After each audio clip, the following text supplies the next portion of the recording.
Olá, bem-vindo a mais uma aula de atenção farmacêutica. Hoje nós vamos tratar de um tema bastante importante para a questão da saúde do homem, que é a questão do câncer de próstata.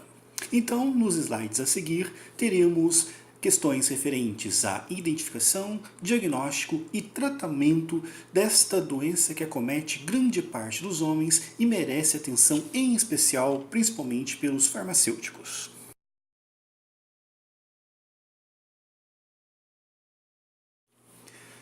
Como objetivos dessa atividade, nós temos a ampliação da compreensão sobre o que é o câncer de próstata, como ele acontece, quando ele pode acontecer com maior frequência, quais são seus fatores de risco, conhecer as formas de diagnóstico, os exames envolvidos, as limitações que cada exame pode ter e refletir sobre o papel do farmacêutico nesse contexto, visto que boa parte das intervenções nesta doença passa pelo tratamento medicamentoso e também o diagnóstico requer um conhecimento prévio para sua interpretação adequada.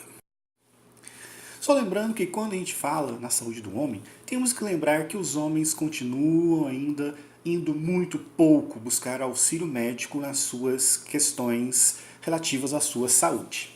E considerando ainda que na faixa etária de 40 a 50 anos a procura é bem inferior quando comparado com as mulheres, é importante que a gente tenha em mente que o assunto aqui tratado deve ser levado à população masculina para que ela tenha mais consciência sobre os riscos, uma vez que, se essa doença, o câncer de próstata, for identificado o quanto antes, maior é a chance de sucesso na remissão das complicações que essa doença pode provocar. Mas afinal, o que vem a ser a próstata? Trata-se de uma glândula do sistema reprodutivo masculino que se localiza bem abaixo do abdômen, como está marcado no círculo em vermelho na figura ao lado. Ela tem várias funções, sendo que uma delas é a produção de parte do sêmen e também a nutrição desse sêmen para a sua sobrevivência e bom acondicionamento e funcionamento dos espermatozoides. E suas atividades são moduladas e reguladas pelo hormônio testosterona, sendo que as células então apresentam receptores específicos para a ação desse hormônio, do qual é responsável pela renovação celular, atividades celulares e também pelo crescimento das células ali presentes.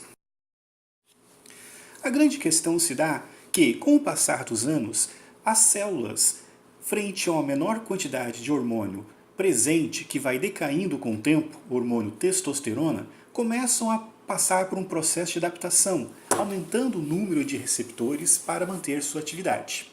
Porém, esta sensibilidade, ou seja, o aumento de número de receptores, pode ser desproporcional à quantidade ainda de hormônio presente, e as células se tornam muito responsivas à ação desse hormônio, que leva, dentre as diversas atividades, um aumento no número dessas células, podendo desenvolver então o câncer de próstata.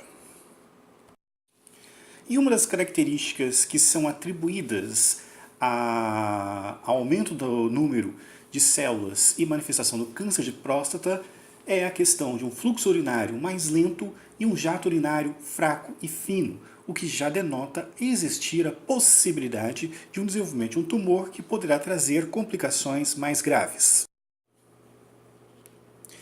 Como explicado anteriormente, essa adaptação das células frente a uma redução da presença de testosterona pode não ser bem sucedida e a célula então passar a ter uma resposta muito acentuada frente à presença desse hormônio e ter esse crescimento anormal. E é a partir dos 50 anos em que as complicações de fato desse crescimento anormal da próstata pode se estabelecer, levando a situações clínicas bem complicadas que pode afetar drasticamente a qualidade de vida do homem, podendo levar até mesmo a complicações mais sérias que pode comprometer a sua vida.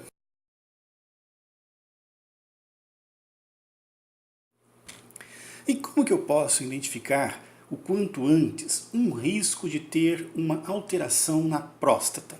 Alguns sintomas são clássicos, como a presença de sangue na urina, a dificuldade urinária e enfraquecimento do jato, sendo este o mais comum e frequente. Também acontece um crescimento benigno da próstata e a dor ou queimação ao urinar, que também é outro sintoma bastante comum relatado pelos homens que começam a ter esta complicação. Uma vez então que esses sinais e sintomas se tornam presentes, é necessário buscar a confirmação da doença ou não. 2 exames são realizados com mais frequência. Um deles de triagem é a dosagem do PSA,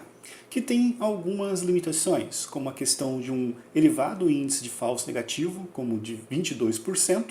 e trata-se também de um exame que não é específico, porque ele pode ser atribuído a outras situações que não câncer de próstata, como a prostatite, a hiperplasia benigna, traumas, infecções e até mesmo prática de alguns esportes como ciclismo.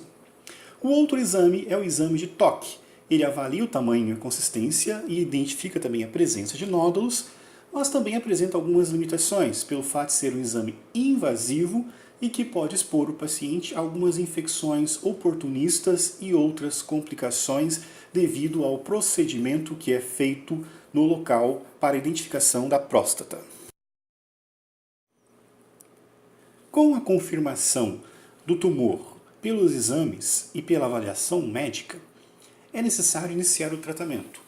E é bom deixar bem claro que o não tratamento do câncer de próstata pode trazer complicações a longo prazo para o homem, como problemas urinários, que pode levar a risco de infecções generalizadas, podendo levar até problemas renais mais sérios. E isso sem contar de outras complicações que podem acontecer, como disfunção erétil, que compromete muito a qualidade de vida do homem.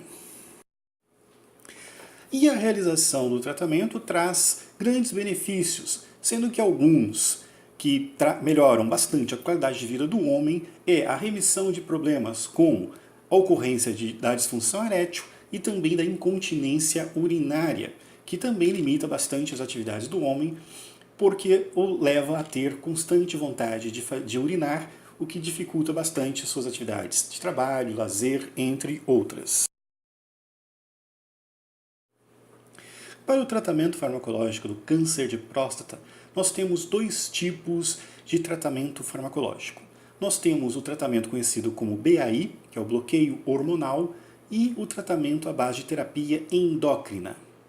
No caso de um tratamento localizado e avançado, o recomendado é o bloqueio hormonal, no qual nós temos medicamentos à base de corticoides, temos o cetoconazol e a mitroxantona, que são utilizados nesse tipo de tratamento.